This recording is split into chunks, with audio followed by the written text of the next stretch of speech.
প্রদেশ বিজেপির উদ্যোগে এই মুহূর্তে রাজ্য জুড়ে বিজেপির প্রায় প্রত্যেকটা মন্ডল কমিটির নির্দেশে বুথ এলাকাগুলোর মধ্যে ব্যাপক সাড়া জাগিয়ে অমৃত কলসে করে বাড়ি বাড়ি থেকে মাটি সংগ্রহের প্রক্রিয়া চলছে। গোটা রাজ্যের সবকটি জেলা থেকে মাটি সংগ্রহ করে অমৃত ভাটিকা নির্মাণের জন্য দেশের রাজধানী দিল্লির উদ্দেশ্যে পাঠানো হবে। এরই অঙ্গ হিসাবে গোটা তেলিয়ামুড়া জুড়ে বিজেপি মন্ডলের উদ্যোগে দেখা যাচ্ছে প্রায় প্রতিটি বুথে সংশ্লিষ্ট কর্মসূচিতে ব্যাপক সাড়া তৈরি হচ্ছে।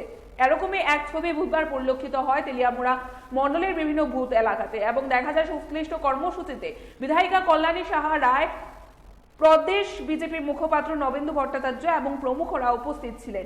সংশ্লিষ্ট কর্মসূচিতে উপস্থিত থেকে নিজের প্রতিক্রিয়া ব্যক্ত করতে গিয়ে বিধায়িকা কল্যাণী সাহা রায় দাবি করেন, এই কর্মসূচিতে সাধারণ মানুষের স্বতঃস্ফূর্ত উপস্থিতি এবং অংশগ্রহণ প্রমাণ করেছে। এই সময়ের মধ্যে গোটা দেশ তথা রাজ্য প্রধানমন্ত্রী এবং মুখ্যমন্ত্রীর মার্গদর্শনে নির্দিষ্ট গতিতে চলছে।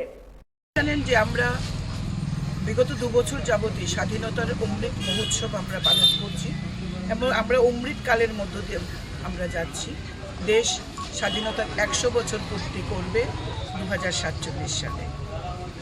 এই 75 বছর উপলক্ষে দেশের প্রধানমন্ত্রী নরেন্দ্র মোদী এবং ভারতীয় জনতা পার্টি আমরা এর আগে সারা দেশের প্রত্যেকটি রাজ্যের প্রত্যেকটি বাড়িতে আমরা হার ঘর তিরঙ্গা যাত্রা করেছি। এই বছরও স্বাধীনতা দিবসের দিনে আমরা হার ঘর তিরঙ্গা করেছি। আমাদের এরপরে আমরা নিয়েছি একটা প্রোগ্রাম হাতে, মেরা মিট্টি মেরা দেশ। আমরা এই স্বাধীনতার মহান স্বাধীনতা যেটা আমরা লাভ করেছি, এই স্বাধীনতা আন্দোলনে যারা শহীদ হয়েছেন তাদের যেমন আমরা সম্মান জানিয়েছি, তাদেরকে আমরা স্মরণ করেছি